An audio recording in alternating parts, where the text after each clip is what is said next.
Edicioni 82 i Turit të Shqipërisë do të nisë këtë të hënë në një maraton 5 ditore që do të dhurojë shumë adrenalin për sportistët nga mbar Europa.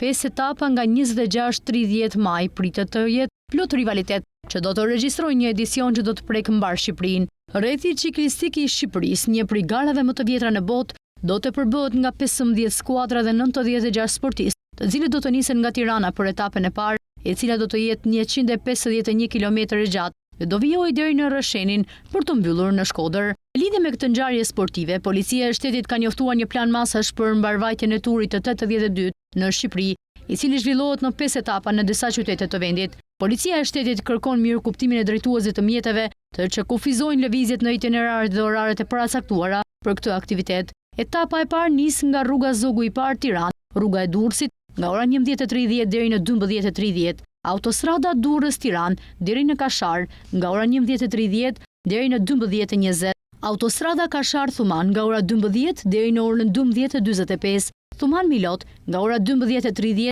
deri në orën 13:10. Rruga Milot-Reshen nga ora 12:50 deri në 13:45. Rruga Reshen-Milot nga ora 13:30 deri në 14:15.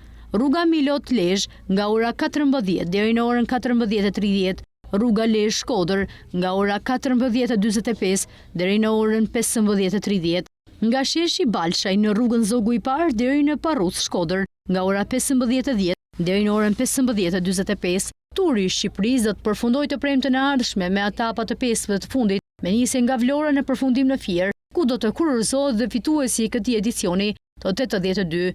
Ky tur vjen vetëm pak ditë pasi Shqipëria u mbajt hapjen e madhe të Giro d'Italias me 3 etapa që nisën në Durrës, vijuan në Tiranë dhe përfunduan në Vlorë.